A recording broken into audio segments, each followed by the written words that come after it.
नमस्कार, जय महाकाल चैनल पे आपका स्वागत है। ये जो कलकत्ता रेप केस की बात है, इसमें इन्वेस्टिगेशन वहां से स्टार्ट होनी चाहिए जहां से नहीं हुई। सबसे पहले ये जो बंदा है, प्रिंसिपल है, इसकी सैलरी 3-4 लाख रुपए होगी, उससे ज्यादा नहीं हो सकती। तो 4 लाख रुपए सैलरी वाला बंदा 20 बाउंसर्स कैसे रख सकते हैं? आज की डेट में एक बाउंसर 30,000 रुपए के आसपास दिल्ली के अंदर अवेलेबल है, बंगाल के अंदर 20,000 रुपए का होगा। यानी इसकी टोटल सैलरी का जोड़ दी जाए तो पूरी सैलरी भी कम पड़ जाती है बाउंसर को पैसे देने के लिए।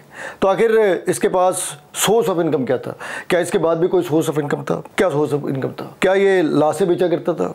क्या ये नकली दवाइयों का बिजनेस करता था? क्या इसने हॉस्पिटल के अंदर हथियार या ड्रग्स डंप करे थे? क्या यह मानव अंगों की तस्करी करता था? क्या यह वहां पे रोहिंग्या के लिए आधार कार्ड बनाया करता था या बनवाया करता था? और अगर ये ऐसा कुछ भी नहीं करता था तो वो कौन से लोग थे जो इसके बॉडीगार्ड के पैसे पे कर रहे थे और ये इन रिटर्न उन्हें क्या देता था? और जिन बातों से ये मालूम होता है ये सब कुछ एक साजिश है और ये मामला गैंगरेप या मर्डर का है ही नहीं। मामला इससे बहुत दूर का है। अगर ये मामला गैंगरेप या मर्डर का है तो उसने सुसाइड की थ्योरी क्यों बनाई थी जबकि पोस्टमार्टम की रिपोर्ट आ गई थी? तो पोस्टमार्टम की रिपोर्ट आने के बाद भी सुसाइड की थ्योरी क्यों बताई?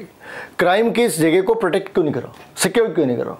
भाई कलकत्ता पुलिस कोई नर्सरी क्लास के लिए काम तो नहीं करती ना। वो नर्सरी क्लास के बच्चे इतने आईक्यू तो नहीं है ना उसके पास। उसे ये पता है रोहिंग्या को प्रोटेक्ट कैसे करते हैं, उसे ये नहीं पता कि क्राइम सीन कैसे प्रोटेक्ट करते हैं। और 7,000 मुसलमानों की भीड़ जिस दिन सीबीआई को ये मामला हैंड ओवर होता है उस दिन आके हॉस्पिटल के अंदर तोड़फोड़ कर देती है। तो इन 7,000 मुसलमानों का उसमें क्या इंटरेस्ट है? ये जो 7,000 की भीड़ थी, इस भीड़ का उस जगह को डिस्ट्रॉय करने में क्या इंटरेस्ट था? और कलकत्ता की पुलिस उसे रोक क्यों नहीं पाई? मतलब क्योंकि पुलिस ऐसा खुद चाहती थी, पुलिस को ऐसा करने के इंस्ट्रक्शंस मिले थे। अगर ऐसा है तो इंस्ट्रक्शन दिए किसने थे? और क्या एक प्रिंसिपल कमिश्नर को इंस्ट्रक्शन दे सकते?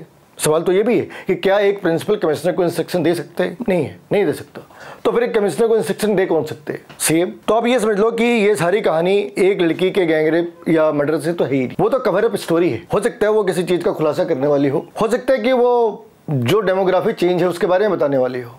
ये भी हो सकता है कि वो ये बताने वाली हो कि हॉस्पिटल के अंदर मानव अंगों का व्यापार होता है। सीबीआई इसकी इंक्वायरी कर रही है सुप्रीम कोर्ट के सुपरविजन में। सुप्रीम कोर्ट ने चलो एक्शन ले ली, अदरवाइज सुप्रीम कोर्ट से ऐसे कोई उम्मीद तो थी नहीं। जहां उसने अजमेर कांड के अंदर 32 साल लगा दिए। बताएंगे अगर पुलिस वालों ने धीरे इंक्वायरी करी तो वो क्या कर रहे थे? और इस केस में भी ये क्या कर रहे?